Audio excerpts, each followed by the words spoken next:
A vision of 3 paths of walking meditation. One night, as my mind, citta, settled into a serene state of meditation, samadhi, I saw 3 walking meditation, caṅkama, paths before me. The first path, although overgrown with weeds, was still discernible. It appeared never to have been used. The second path also contained weeds, but they were not as dense or thick as the first path. The third and final path was clean and smooth, as if it had been regularly used for walking meditation sessions at every hour. At that time, I was walking on the third path. There was an announcement. Withdraw from that path and take the second caṅkama path, which is the middle path. Straight away, I switched over to the second path, which was the middle path. Suddenly, the walking meditation path widened enough to permit the passage of a large vehicle. The path stretched far beyond my line of vision. A large, magnificent white horse, outfitted with a harness and saddle, trotted over to my side. The voice said, "Ride this horse." I immediately leapt onto the horse's back. Then the voice said, "Ride along this path. This is the path that leads to the end of all suffering." The horse swiftly carried me along the path. At the same time, there was another person riding a smaller red horse along that same path. He yelled up at me, "Let's race horses! Let's race horses!" I did not respond because I thought that racing would be pointless. His horse and my horse were of disparate stature. My horse swiftly galloped past the man. As we neared my final destination, the end of the path became clearly visible. Then, my horse soared up into the sky like a rocket launched into outer space. We climbed so high above the clouds that when I glanced down at the human world, I could not even see it. I was securely fastened onto the horse's back. The horse then soared into outer space where it was vast and limitless. The voice directed, "Ride this horse to circle the universe 3 times." And the horse rapidly dashed through the rounds. The voice then instructed, "Ride this horse to descend to the human realm." We dove downwards. 40 meters above the ground, the voice commanded, "Ride this horse to inspect the entire human realm." We shot up 40 meters into the air where there was a dense forest of majestic trees. As we dashed toward the trees, they parted for us, allowing us to pass expeditiously. We flew in all 8 directions, knowing and seeing the entirety of the world. Thereafter, the voice commanded, "After knowing and seeing the entirety of the human world, bring the horse back down to the ground." Then the horse swooped down. The instant its hooves made contact with the earth, I withdrew from the meditative state. I then used wisdom to consider the vision, nimitta. I reflected on the symbolism of the 3 paths and instantly understood the meaning. The first path, overtaken by weeds, represented a practice that was indulgent and lazy. The second path, with fewer weeds, symbolized a practice that was not always aligned with the middle way. Whenever the practice strayed from the middle way, machima, weeds would sprout, though not many. While the second path did not contain many weeds, the third path did not contain any at all. It was clean and smooth, as if it had been sanded and polished. This pointed to a practice that was intense and consequently deficient in terms of rest and sleep. It was an excruciating, tormenting style of practice. If it were a string on the lute, it would be the string pulled so tight that it was on the verge of snapping. Withdrawing from this third path to take up the second path meant practicing in accordance with the middle way, machima. The paths expanding enough to accommodate a large vehicle signified a practice that was comfortable and without obstacles. The burdens of pressuring and compelling myself were absent from this path, and I would reach my destination in due time. The white horse that I rode along that path represented sharp and focused wisdom, paññā. Anything that I contemplated on would be exposed with comprehensive clarity. The man riding the small red horse who yelled out the challenge signified volitional thoughts, sankhara, of worldly conventions, sammuti.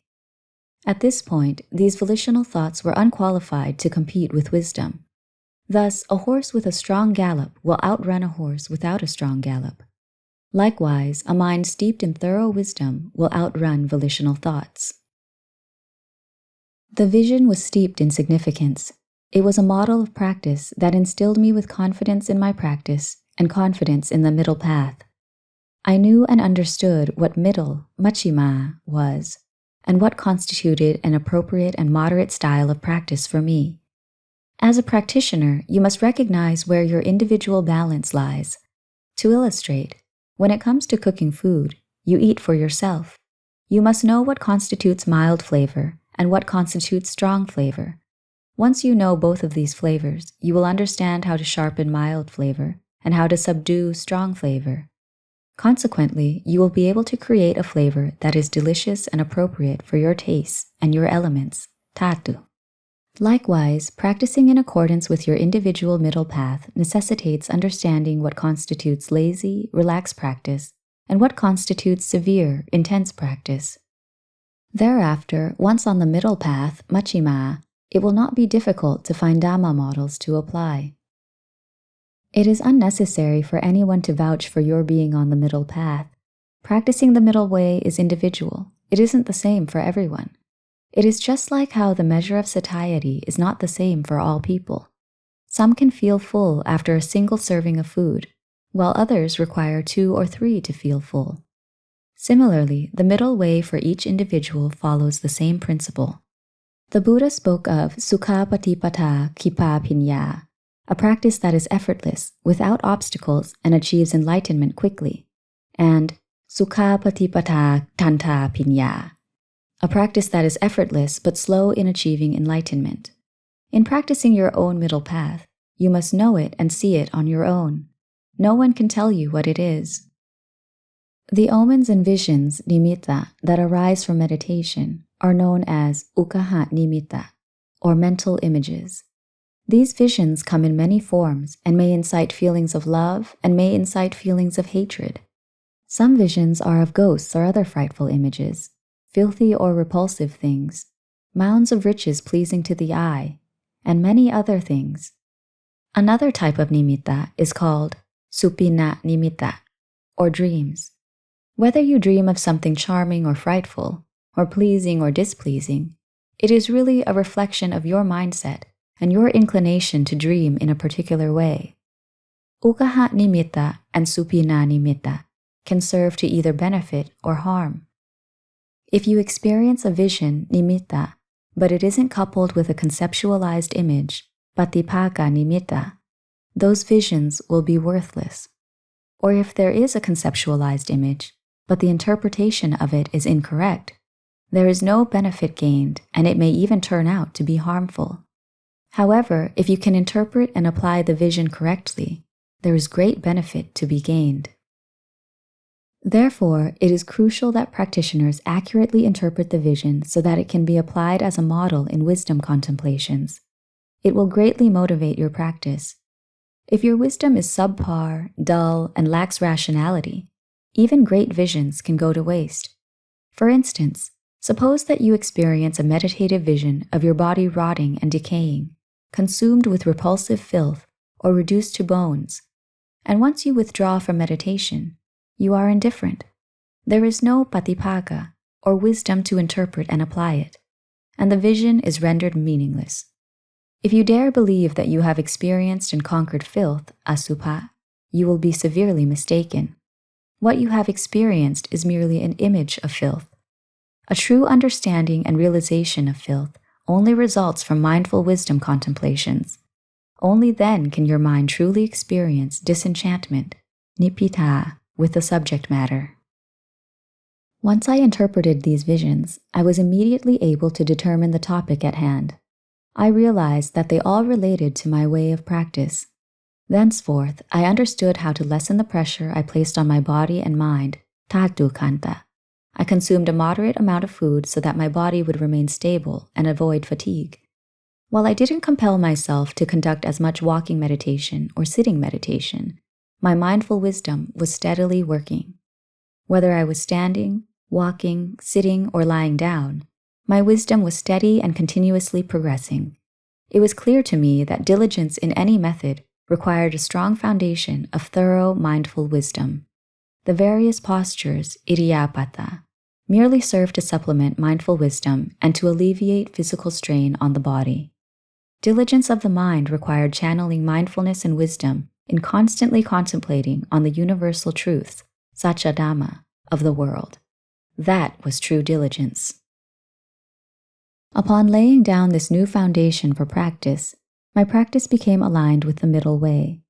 I was diligent but did not strain myself as before. As a result, when I applied mindful wisdom in the exercise of analyzing universal truths, comprehensive clarity arose much more easily. I grew confident that this way was the middle way, and I was aware that I was truly established on the middle path. As the Rains Retreat approached its 3rd month, my mental cultivation practice was firmly established in the core methods, Ubaya. The progress was noticeably continuous and flourishing. I was injected with a high dose of motivation and self-confidence. I was certain that if I could maintain this steady progress, the path and fruit of enlightenment, Magga Phala Nibbāna, would be mine within this lifetime. My old resolution that the final day of the Rains Retreat would determine whether I died or attained enlightenment was null and void, because I now understood what my middle path was. Although I was now established on the middle path, I did not know how short or long the path ahead of me was, but I remained confident.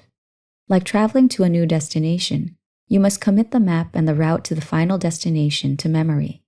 Even though there are many intersecting paths, you must not lose focus of the direct route to your destination. Similarly, when a practitioner clearly understands their own middle way, they will not lose their way or be deterred in any way. There will be no guessing when it comes to how to practice.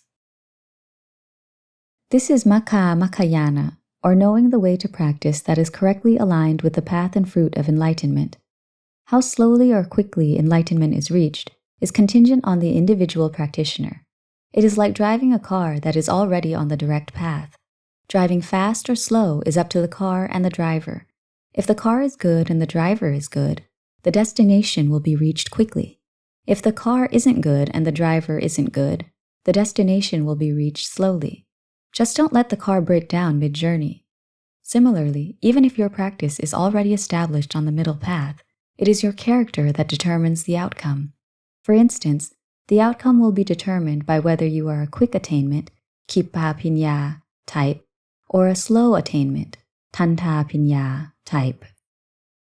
There are 4 types of knowledge, apiññā: Sukha Patipada Khippapañño, ease in practice, quick attainment of enlightenment.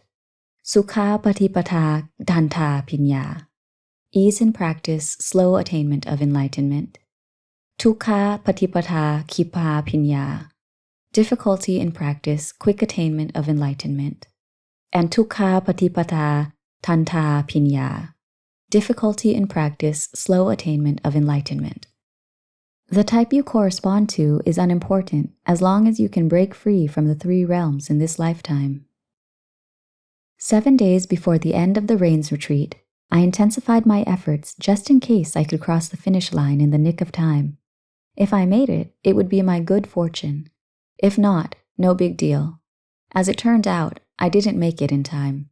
My spiritual faculties, Indriya, were still young. The fruit was still young. It could not ripen within 3 months. I would definitely get to reap the fruit in the future, and I knew that at that time it would be ripe and taste sweet. I would maintain my practice, further develop the spiritual faculties in a continuous manner, and remain composed in action, speech, and thought at all times. My practice must be steady and firm. I would not submit to laziness. Wherever I was, I would remind myself that I should not take life for granted. We don't know when Machumara, or death, will arrive at our door and close off our chances of attaining the path and fruit of enlightenment. Seeing as Machumara is still allowing us the opportunity, we must take full advantage of the time that remains and pour ourselves into practice.